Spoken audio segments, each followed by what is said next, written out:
principalmente quando a gente identifica que a gente passou por um relacionamento abusivo, que é um trauma, fazer terapia é uma coisa muito importante para não repetir depois, continuar atraindo esse tipo de pessoas, né?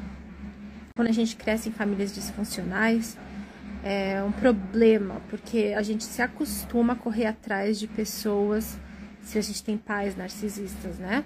E pode até nem ser pai, pode ser, sabe, avô, avó, pode ser irmão, pode ser... Quando a gente aprende ou se acostuma a correr atrás de pessoas que não dão a mínima pra gente, né? Muito pelo contrário. A gente acaba se acostumando que isso é o normal. Então, acaba demorando mais pra gente perceber que a gente tá dentro de um relacionamento abusivo. Mas quando a gente percebe, né? Quando a gente percebe, é uma, tipo, nossa, parece que resolveu todos os seus problemas, né? Parece que descobri que a sua mãe ou seu pai é narcisista. Parece que, nossa, agora que eu sei disso, eu vou conseguir, a minha vida vai melhorar. Mas a gente não percebe que tem tanta coisa que fica no nosso inconsciente justamente porque a gente criou esse padrão de infância, né, de comportamento, de ficar correndo atrás. E é uma coisa que tá lá dentro, no inconsciente, a gente precisa cutucar, remoer, virar de ponta cabeça, chacoalhar, e pra gente conseguir se libertar desse padrão, né, e desses pensamentos, de crenças que a gente criou na infância, né, crenças como, eu nunca vou conseguir isso, né, crenças como, eu sou burra mesmo, eu nunca, sabe, eu nunca vou ser bom o suficiente. A gente cria umas crenças na infância sem perceber. Vocês já criaram? Responde aí. Vocês lembram de alguma crença, de alguma coisa que vocês falaram, assim, uma situação que vocês falaram? Eu não lembro de situação específica, mas eu lembro de algumas crenças que eu criei na infância. E fazendo terapia, eu comecei a relembrar, né? Uma delas é, eu nunca vou conseguir, então eu sou muito burra. Eu sempre pensava nisso, sabe, e virou uma crença, virou uma coisa que eu acreditei na infância. Isso afeta a vida inteira, porque lá dentro, no inconsciente, a gente tá acreditando uma coisa diferente do que a gente tá tentando acreditar na vida presente, né? Minha infância foi apagada da minha mente. Eu tenho contadas em uma mão as lembranças e não boas. Então, Aline, deve ter tanta coisa. Quando a situação é essa, fica tanta coisa tem tanta coisa no seu inconsciente que pode ajudar você a evoluir. Por isso que é importante a gente lembrar de sonhos, que os sonhos sonhos são uma porta para o inconsciente, né? E o nosso inconsciente, a maioria das coisas foram criadas na infância. E quando você não se lembra, Aline, da sua infância, talvez os seus sonhos te ajudem a lembrar, a dar um gatilho de alguma lembrança. Então, tenta começar a escrever os seus sonhos, anotar, prestar atenção e tentar decifrar o que talvez isso possa acontecer. Quando eu tô fazendo terapia, né, com os meus clientes, eu pergunto sobre os sonhos, porque os sonhos, assim, quando a gente não tem uma resposta racional para dar, ou então pelos sentimentos, muitas vezes tem a ver com os nossos sonhos ajudam a dar essa resposta. Falar, nossa, é por isso que tal coisa. Então, dividir os seus sonhos com alguém que entenda sobre esse assunto e vai te ajudar a lembrar de muitas coisas do seu passado.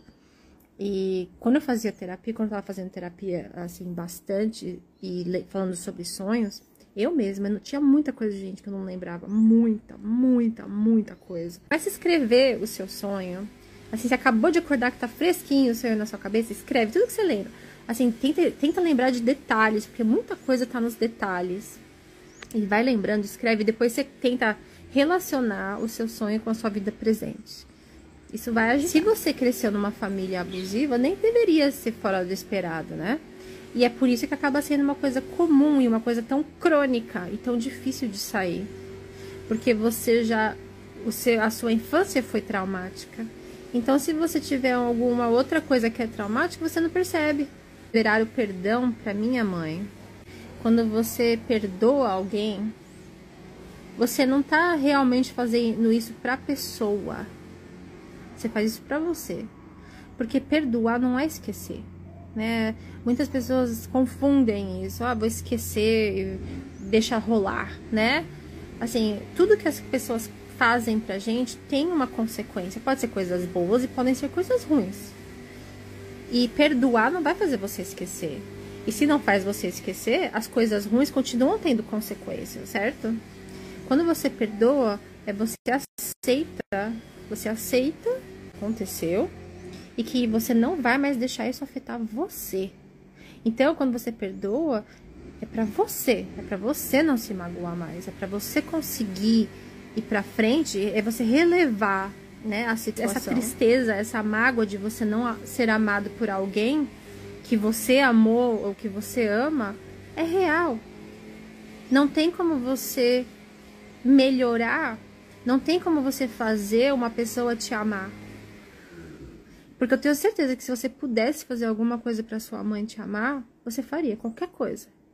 E você já deve ter feito qualquer coisa quando você era mais nova, mostrando, fazendo, limpando, fazendo qualquer coisa que a sua mãe pedisse, e mesmo assim não foi suficiente, né? E tá aí a prova de que não adianta absolutamente nada, porque o controle não tá com a gente fazer com que alguém nos ame, né? Então essa mágoa que você tem existe, é real, e você precisa aceitar que não tem nada que você possa fazer. Essa que é a parte mais difícil, eu acho, do luto.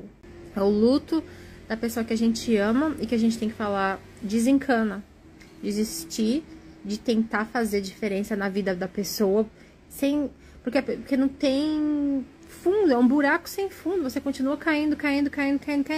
Assim, amar uma pessoa narcisista é sofrer. Então, quando você aceita que a pessoa não vai te amar de volta, você desiste de sofrer, né? Porque daí você consegue perdoar aceitando isso. Eu aceito que isso é uma situação real na minha vida. A minha mãe é narcisista. Eu não posso ficar investindo tanto a minha energia, ficar investindo, sabe, a minha vida em fazer com que a minha mãe me enxergue. E daí você começa a perder tempo de vida, você começa a se desgastar. E pra quê? Sendo que o controle do amor de alguém não tá em você, né? A gente, e pensa, você ama a sua mãe porque você aprendeu que a gente tem que amar a nossa mãe, porque você aprendeu da sua mãe que você precisa amá-la. Pensa nisso, é uma coisa que você tem que desligar aqui depois e pensar bastante. Ou você a ama pela pessoa que ela é. A gente precisa amar as pessoas, aprender a amar as pessoas pelo que elas são, independente do que elas são pra gente na nossa vida. Ou se ele não me ama como pai, eu preciso amá-lo como filha? Que só a gente tem que fazer a nossa parte? É difícil, principalmente quando é família, porque tem essa ligação forte, né? A gente acha que porque a gente nasceu nessa família, a gente cresceu nessa família, a gente precisa amar todo mundo. Eu vou falar pra vocês agora, a gente não precisa amar ninguém que faz mal pra gente. É tóxico isso, porque a gente sofre, é sofrimento. Amar alguém pode ser família, pode ser um relacionamento amoroso, pode ser um professor, pode ser qualquer, sabe? Você gostar e correr atrás de alguém que te faz mal, isso é codependência. Você precisa pensar, por que eu tô fazendo isso? Porque ninguém é sadomasoquista, né? Ninguém vai querer amar, ninguém quer correr atrás de alguém que faz mal pra gente. Eu já fui casada com um narcisista que era psicopata e depois me relacionei, depois ainda disso, me relacionei mais com 3. Tem muita coisa, além de depois, né, estudar sobre o assunto e ajudar vocês com o meu conteúdo teórico, né? Eu acho que a maioria o que me motivou a querer saber sobre a teoria disso foi a prática, infelizmente, né? Mas eu acho que é o que acontece com a maioria de nós. Eu já passei por isso e isso que me motivou a querer ajudar vocês. Olha só, a maioria das coisas para vocês pensarem. Você ficou num relacionamento abusivo sabendo que a pessoa estava errada, assim, tipo, a pessoa te xingou. Você sabe que isso é errado, todo mundo sabe. Ou a pessoa te bateu. Você sabe que isso tá errado, tipo, não precisa ninguém te falar isso. E você ficou no relacionamento. 10 de 10 pessoas que isso acontece é porque cresceram numa família disfuncional. Amor é sacrifício. Amor não é sacrifício. Você não precisa mostrar que ama alguém fazendo alguma coisa que vai te prejudicar. E ficar num relacionamento assim não é prova de amor, é prova de falta de amor por si mesmo. Então, é de se pensar, né? É de se pensar, se você caiu num relacionamento abusivo, que você ficou e se acostumou e agora tá com saudade da pessoa que te abusou. Pensa, por quê? Qual que é a relação que isso tem com você na infância? Assim, fases da sua vida, o que é em comum em você? E se você não consegue se lembrar, pensa nos sentimentos. Qual sentimento que você tem em comum? Por exemplo, meu pai, por exemplo, falava pra gente, vamos num clube que tinha piscina, que ele fazia parte, a gente ia com ele de vez em quando. Daí ele falava, vamos lá. Daí a gente ficava super feliz, meus irmãos e eu. E a gente ficava muito feliz, que tinha piscina, e a gente queria ir. Daí no caminho, ele parava num lugar, a gente dentro do carro. Ele parava num lugar que ele precisava ver algumas pessoas, e a gente ficava esperando, tipo, 2 horas no carro, esperando. Tipo, esperando, assim, que não acabava. Minha mãe e meus irmãos. E no fim a gente ia pro clube que ele queria ir pra assistir ele jogar tênis. Então a gente nem ia na piscina, a gente tinha que ficar lá assistindo ele jogar tênis, porque ele queria que a gente assistisse ele jogar tênis. Entendeu? Esse é um tipo... E daí esse sentimento, aquele sentimento era muito vívido assim pra mim, sabe? Era uma raiva misturado com decepção, misturado com o que eu tô fazendo aqui. E a mesma sensação que eu tinha, por exemplo, quando eu tava namorando alguém que me dava, sabe, que falava que ia me pegar, por exemplo, e não vinha, eu ficava lá esperando. Daí você pensa, por que eu deixei, por que eu fiquei esperando? Por que eu não liguei pra pessoa e falei, meu, desencana, nem vem mais. Você vê que foi um padrão que eu tinha criado na infância. Eu achei que isso fosse normal. A gente acha que umas coisas nada a ver, absurdas, são normais. É falta de respeito no mínimo. Mas são essas coisinhas que você vê as fases da sua vida, você começa a ver, nossa, faz muito sentido. Eu me acostumei com uma coisa que não é legal. Daí a gente culpa, daí a gente acha, tá bom, o problema disso foi meu pai. Então eu posso passar o resto da minha vida culpando meu pai por isso, o que eu poderia, mas ia mudar alguma coisa na minha vida se eu só passasse a minha vida inteira culpando meu pai? Não. Ou eu posso olhar pra dentro de mim e falar, eu preciso mudar alguma coisa. Como é que eu mudo esse padrão? Tipo, eu sei que não tá legal, eu faço isso inconscientemente, porque a gente não fiquei lá esperando e ficando no relacionamento sabendo que é abusivo conscientemente. A gente não faz isso consciente.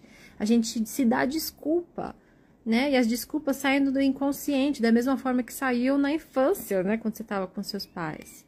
Ele te dava desculpa, e hoje em dia você dá desculpa pra fulano de tal. Então, a gente precisa aprender, além de reconhecer a pessoa abusiva, a reconhecer o que a gente pode fazer pra não tá mais num relacionamento assim, né? A gente precisa aprender a impor limite. Impor limite. Você falar não pra um filho, não se sacrificar, não é demonstrar, sabe? Se sacrificar não é mostrar que ama. Daí seu filho vai falar, mas você prefere assistir o último capítulo do que fazer uma coisa pra mim? Nesse momento, sim. Não significa que eu te amo menos. Entendeu? Saber disso, o seu filho saber disso é até saudável para no futuro ele não ficar achando que todo mundo vai servi-lo, né? E é saudável para você também, para você não deixar as suas coisas de lado que você tem esperado ou que você espera da sua vida, deixar de viver a sua vida em função dos outros. A culpa sempre vai existir. Se você é empata, se você tá me ouvindo aí, e espero que você seja empata e esteja aqui no meu canal. Não. Espero que 100% dos meus seguidores sejam empatas. A culpa faz parte da vida. Faz parte dos sentimentos. Assim, a gente vai sentir culpa uma vez na vida se a gente for empata. Pelo menos, sabe? Talvez todo dia. Mas entre se sentir mal e voltar a falar com alguém que te faz mal, ou se sentir culpado por não falar, escolha se sentir culpado. Porque é inevitável você se sentir culpado na vida. Entendeu? E daí trabalha essa culpa. Trabalha, por que eu tô me sentindo assim? Sabe, como é que você pode, o que que você pode aprender dessa culpa? Sobre você, não sobre o outro. Você sente culpa de aceitar que a pessoa é ruim, né? Mas o que que isso tem a ver com você? Porque é alguma crença que você criou em você, uma verdade que você criou na infância, que você sempre teria que respeitar os seus pais. Que não importa o que os seus pais fizessem, não importa com você, que você tinha que amá-los. É uma crença isso? E você pode quebrar essa crença, você pode perceber isso, trazer isso pro consciente e falar, não preciso, não é verdade. Começa a fazer exercícios com outras pessoas sobre isso. Isso ajuda muito. Nossa, é aí que os amigos narcisistas, né, vêm e ajudam a gente. Quando a gente tá tentando quebrar padrões da infância. É muito mais difícil quebrar padrão de infância do que quebrar ou terminar com um relacionamento com um amigo, um relacionamento abusivo, né, com uma pessoa, um amigo. Impor os seus limites com os seus amigos, né? Isso vai te fortalecer para quando você estiver conversando, estiver pensando nos problemas da sua família, eu tô forte para isso, sabe? Quando o relacionamento acabou com o meu ex-marido, eu tive que recomeçar a fazer amizade, que eu perdi todos os amigos. Que os nossos amigos eram amigos em comum. Eu não queria mais ter nada a ver com ele. Inclusive, parei de fumar, porque eu comecei a fumar por causa dele. E daí, quando terminou, eu falei, não quero mais ter nada a ver com ele, nada a ver. E parei de fumar também. Mas quando eu comecei a voltar a ter amigos, eu fiz questão, porque a gente não quer mais perder a nossa voz, a gente não quer mais se perder. Só a gente que passou por relacionamentos abusivos, só a gente sabe como é horrível a gente se perder. A gente não saber mais quem a gente é. E quando a gente volta a saber, a gente não quer mais se perder, né? Então, a gente começa a verbalizar mais os nossos sentimentos, né? Então, se meus novos amigos faziam alguma coisa, eu falava, não quero, ou não preciso, ou... mesmo sabendo que ia magoar alguém, eu não quero... Se a gente não pode se magoar primeiro, a gente não pode deixar de magoar alguém e magoar a gente. Né? Não podemos fazer isso. Então eu acabei de fazer uma amizade com pessoas que eu mal conheço. Então elas falam, vamos sair, Gabi? Eu não tô afim. E falo, tá bom, vamos sair pra eu não magoar você. E quem que eu tô magoando? Daí a gente vai perdendo autoestima desse jeito. A gente vai se pondo por último. A gente vai deixando tudo de novo. Então, como eu consegui aprender a fazer isso, a me posicionar, né? Nesse aspecto foi mais fácil com o meu relacionamento amoroso da época, assim, porque todo mundo é manipulado, né, Aula? A gente às vezes acaba tendo raiva dos amigos do narcisista, né? Como é que você tá ouvindo ele e não me ouvindo, né? Como é que você tá acreditando nessa pessoa? O que eu fiz pra você não acreditar em mim, né? Gente, lembre-se, se ele conseguiu manipular uma pessoa que convivia com ele quase 24 horas por dia, é muito mais fácil um narcisista manipular alguém que não tá convivendo com ele. Então é muito fácil um narcisista manipular as amizades, todas as amizades. Ele manipulou você também, né? E você achava que conhecia o cara, ou a mulher. Você achava que conhecia, dormiu com ele, né? Como é que ele não vai manipular outra pessoa? Que nem tava, sabe? Às vezes a gente não esquece disso, que os amigos também são manipulados, todos eles. Porque quando a gente percebe esse padrão, essa coisa, até faz um pouco mal, né? Como que eu vivi minha vida inteira com isso acontecendo? Só agora, tipo, depois de tantos anos, eu fui perceber que está ferrando a minha vida, né? Daí você começa a sentir culpa, começa a sentir raiva de si. Não faz isso. A gente é bom e a gente acha que outras pessoas também são. A gente cresceu em famílias talvez disfuncionais e aprendeu um padrão de comportamento ruim. Então, sentir compaixão por si é uma ferramenta. Sente compaixão, em vez de raiva. Transforma essa raiva em compaixão. Se você tá sentindo raiva de você, tipo... ou se sentir... a Maria tá falando, me sentia culpada. É muito fácil a gente se sentir culpado, sentir raiva da gente. A gente é burro de ter caído nessa. Depois eu cair nessa de novo, eu sou burra mesmo, sabe? É muito fácil. Eu podia falar isso o resto da minha vida. Porque se eu for pensar, perdi quase 20 anos da minha vida correndo atrás de gente que não merecia, entendeu? Ou eu penso, ou paro e penso, meu, por que eu fiz isso? Porque eu não sou burra, tipo, o que aconteceu? Né? Tenta se entender, em vez de ser o primeiro a se julgar, né? Porque acredita em mim, eu me julguei por muito tempo, e causou outros problemas. Essa minha raiva que eu tinha de mim mesma acaba criando problemas físicos até, sabe? Você começa a ficar doente, você não sabe por quê. A gente tem que ser a gente precisa ser nossos melhores amigos. Se a gente não se entende, como é que outras pessoas vão nos entender, né? A gente precisa pegar essa raiva que a gente sente e falar, meu, por que eu fui cair nessa, né? O que tava acontecendo na minha vida? Tá, eu era pequena, eu não podia sair. Eu tava lá assistindo meu pai jogar tênis, não é que eu podia levantar de lá e sair correndo e falar tchau, né? Quando a gente é criança, a gente é limitado. Então, esses padrões são forçados na gente. A gente não é uma escolha. Já pensaram nisso? Mas por repetição, você acaba se conformando com uma situação horrível que depois vira um padrão e você continua se conformando, né? A gente tem que tirar mais tempo pra gente, sabe? Pra gente se fortalecer. Principalmente depois de passar por um trauma de relacionamento abusivo.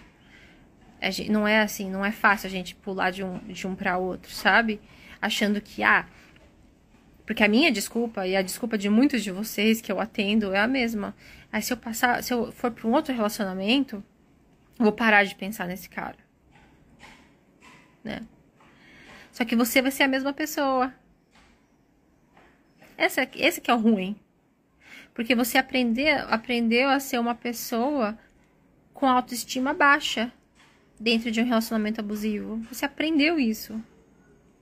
E se você sair de um relacionamento ruim e já pular para outro para tentar esquecer, tudo bem, o relacionamento vai ser diferente, a pessoa com quem você está se relacionando vai ser diferente, mas você vai ser a mesma pessoa com baixa autoestima, com crenças limitantes na sua vida, né? E você, além de fazer da sua vida um inferno, você pode fazer da vida de uma outra pessoa, que talvez seja até uma pessoa legal, um inferno também, porque você não vai confiar na pessoa por ótimos motivos. Não é assim, não vou confiar na próxima pessoa Não, se você saiu de um relacionamento abusivo, entrou em outro e não tá duvidando da pessoa, você é esquisito. Mas é por isso mesmo que você tem que ficar longe por um tempo, ficar sozinho por um tempo, pra voltar a ter autoconfiança. Porque quando você tem autoconfiança, você não precisa duvidar do outro. Olha só o que eu vou falar. Quando a gente não tem autoconfiança, a gente desconfia do outro. Porque se a gente tivesse autoconfiança, a gente confiaria no nosso poder de decisão de entrar num relacionamento saudável. E como a gente desconfia da gente, será que eu tô num relacionamento saudável? A gente não confia na nossa própria decisão, a gente começa a desconfiar do outro. Se eu não tenho essa capacidade de decidir por mim, me prova, então, por favor, que eu estou num relacionamento saudável. E a gente faz da vida da pessoa um inferno. E às vezes a pessoa não precisa provar. Mas a gente precisa que a pessoa prove, porque a gente não está bem com a gente mesmo, porque a gente não confia na gente. Eu adorei conversar com vocês. Muito obrigada pela participação. Vou ver se eu começo a fazer um videozinho assim com vocês toda segunda. Daí vocês me trazem um assunto, a gente conversa. Achei que foi bem gostoso. O que vocês acham? Tá bom? Tenham uma semana maravilhosa. Trabalhem em vocês. Prestem atenção nas coisas que fazem bem pra vocês, além das coisas que também fazem mal. Porque a gente fica muito focado, às vezes, só no que faz mal pra gente. Começa a notar mais as coisas que fazem bem pra você. Volta a se conhecer de novo. Tá bom? É muito importante isso pra sua recuperação. Volta a se reconhecer. Tá bom, queridos? Um beijão enorme. Fiquem todos com Deus. Até a próxima.